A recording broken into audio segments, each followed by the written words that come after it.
Right, let's try it again because I keep making huge mistakes, like recording it at 720p. That's nice. Right, so basically what we're doing here is we're trying to undervolt the GPU, and I'm going to explain the process of how I did it, which I think is the best way of doing it. Right, so a lot of the benchmarks, sorry, not a lot of the benchmarks, a lot of the videos that I've watched suggest just using MSI review tuners on screen display to find the frequency. But the way I like to do it is with GPU-Z. So we load GPU-Z. I shall leave some links in the description in case you don't know how to find GPU-Z, but if you Google it, you should find it pretty easy. Right, so we go to sensors, go GPU clock, go to highest reading, show highest reading. GPU temperature, show highest reading. Hotspot, show highest reading. Power source draw, show highest reading. Board, highest reading again. And that one we don't really need, but let's have it anyway. Right, okay. That's all that we need. And all we're doing here is we're just saving what the highest value is. So now I'm running at default clock speeds and default power curve. Right, so we're going to run this. Obviously my score's going to be lower because I'm recording right now while I'm benchmarking. But what we're paying attention to is the frequency and the wattage. I mean, maybe the temperature as well, but I'm not doing a full benchmark, so my temperature's not going to get that high. So we're running at about 1920 megahertz at 210, 211, 216. We'll say about 210 to 216 watts, right? So we'll close that. We get 65C as well. So if we look here, I mean, obviously you're going to run it longer than me. Well, at least run it once all the way through just to see what the frequency runs at. So I'm hitting 1935 megahertz. We're not going to change the memory clock, so it doesn't matter. I mean, you can if you want to, but I'm not going to. Right, so we go to the curve editor, and we go, well, we're hitting 1935, and I think a good place to start is about 975 for me anyway. Didn't mean for it to move all of them. Right, so we're going to hold shift to unhighlight everything. So you hold shift to highlight everything, you hold shift and click to unhighlight everything. Which it's not doing now, which is good. Good that I just told you that. No, it doesn't make any difference. Wow. Yep, okie dokie then. Why is it not unhighlighting everything? Whatever. Anyway, so we want to select, we want to start at 975 megahertz, millivolts, not megahertz. God, I'm making so many mistakes in this video as well. We're going to go up to 1920. You can use your arrow keys to go up or down to be more accurate. You can move it around with your mouse, but it's not very accurate. So we want 1920. And then basically what we do is we hold down shift, we left click, and we highlight all of the area to the right of the maximum voltage that we want. We hold down shift and we press enter twice. That flattens the curve. Right, so once we've done that, I've already done these, but I just wanted to explain obviously how I'm doing it. So obviously we'd apply that now, we'll apply that, and then what we'll do is we'll go back into the benchmark. In fact, first of all, we'll save this as a screenshot by clicking this button up here. Save the file, save it on my desktop. I need to call it something. Default clocks. Right, save that. I'm not sure why it saves it as a GIF. It's bizarre. Right, okay. So that's that. We're going to reset this now. So if that's stock, and we're going to run it again now. We'll run the benchmark again.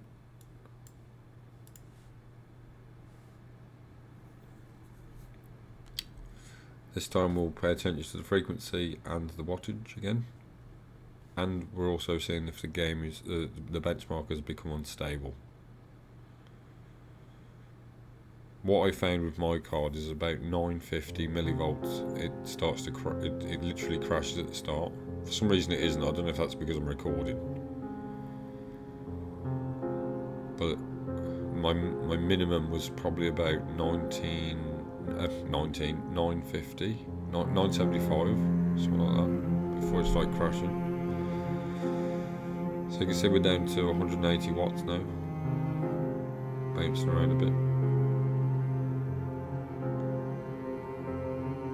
And we've actually gone up from 1920 to 1935 megahertz, which, you know, it's a little boost. Not much boost, but it's a little boost considering we're using less power and we're producing less heat. So we'll close that. Right, so that, what was that? That was 1975. 970. I keep saying 19. It's 975. Right, so next we want to go down to. So we'll reset it. Reset it back to default. And this time we'll go down to 950. Pull that up to 1920 as well. Then we'll hold Shift, left click, highlight everything to the right, and then while still holding Shift, double tap Enter, and that'll flatten the curve all the way across. We'll click Apply. That'll smooth out the curve if you like, and then we'll run it again. Shouldn't have ran it again because I didn't reset the thing, did I? Well done me. Yeah, our benchmark crashed, so we're too low now. We're too low, so what we do then is we come back a little bit. We need a little bit more voltage, basically, is what that's saying. So if we come back to, I don't know, 19. Well, I suppose the next step up is 975, but I suppose you could try and find a middle ground between there and see if that works. But we know 975 works, so that's good. To be honest with you, this card, I had a 2070 Super before this one, and that was great for undervolting, and it gave me quite a significant performance boost as well, which was nuts. But this I've got a 3060 Ti now, and it's not very good for undervolting. It seems to struggle around 975, 950. But your mileage will vary. I think my 2070 got down to like 900 millivolts. It was even 900, it was 925. But it made a significant boost on the performance, which was great as well. You know, so give it a go, see what you can get to. To save these, once you've found a stable sort of millivolts setting, what you do is so if we go back to 975, we'll reset it first. Hang on, we'll reset it. We know 975 works. So if you want to undo any movement as well, if you actually grab it and it moves all on, just press Control and Z and it'll put it back to where it was. Right, so we want to select that. We want to let's grab them all again. Right, so we'll close that because for some reason it does that sometimes. We'll reopen it and it's still got them all selected. So to get rid of the selection, all you do is you go off the grid, hold Shift and left click. Nope, it doesn't do it now, even though it did it just. That's bizarre. That is really strange. Okay, well it's working now. Right, so we want 975. 975. We're going to take that up to 1920. Also, if you want to overclock, you can also, I mean, the frequency on the side is, you know, I mean, that can be it is classed as an overclock, so you could go above your clock speed. Problem is, higher clock speed require more voltage, so it's probably not a good idea to try and undervolt it and overclock it. And the thing is, by undervolting it, you're allowing the NVIDIA boost clock to boost system to go higher anyway, because it's, you know, it tries to go as fast as it can. With the limit being the voltage, well, the temperature and the voltage. So I mean, if you can get the temperatures down and the voltage down, then obviously it can boost higher. Is the idea. Right, so if we go to 1920 anyway again, because I'm rambling now. and then we select all to the right, hold down shift, double click enter, there we go, apply that. We apply it, flattens the curve. Right, if you wanted to save that now, I've already saved my profile, so I don't overwrite them. But what you do is you click save, and you click on the number you want to save it onto. So in this case, I'm going to put 4. And then if you wanted this to be applied at every boot, rather than you have to keep loading this program up every boot, what you do is you select that, select the apply Windows startup, and then we click the lock button, and that's it. We're locked into that. We're locked into that profile now. So every time your computer boots, this profile will be applied. Not sure why it's not. I'm not sure why it's not locked, but yeah, whatever.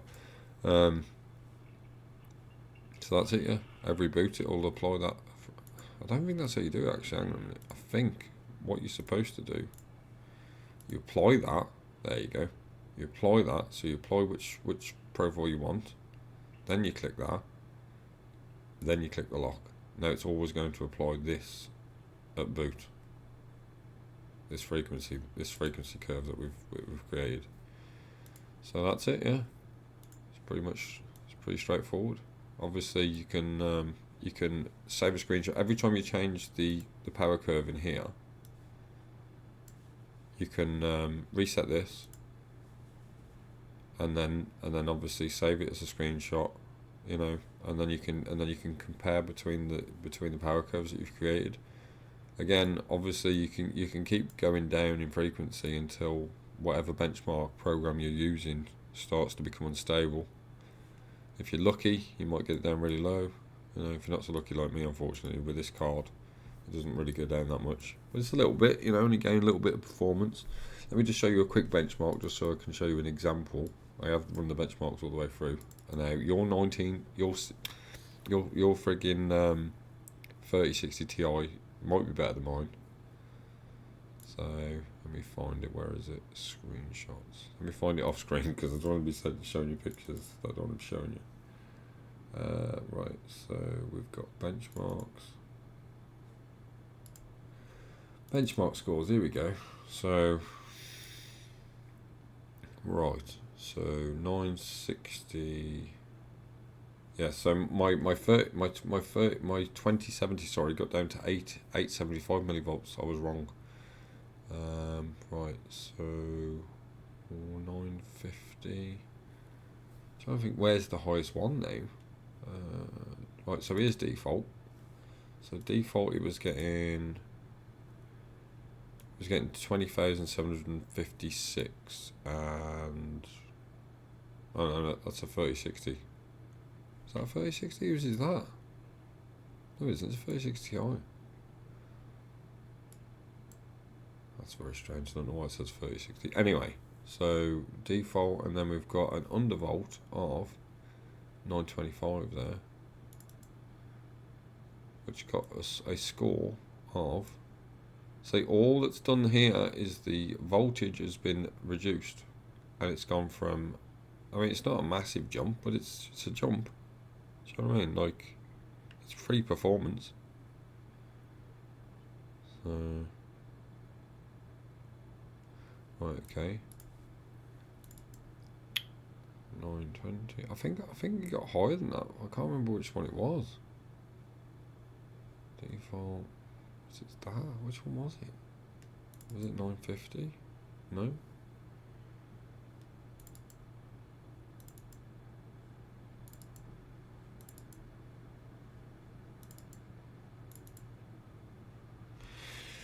I don't know. It was one of them. I think that was the highest one, to be fair. Yeah, it must have been. That's my brother's 3080 Ti, which is way faster. And that's what I'm making this video for, actually. Right, so yeah, that's it. So you can see there's you know, it's a bit of a boost. It's not much of a boost, but it's a boost. I mean, the fact that you're using less voltage and producing less heat and getting a performance increase is a no-brainer, isn't it? You know what I mean? So you go from default to undervolted. Okay, that's not undervolted. There you go. So there you go. Little performance boost. Hope that helps. And I hopefully will be able to save the video now, because I keep making mistakes because I'm an awful friggin' video creator. So okie dokie. Bye.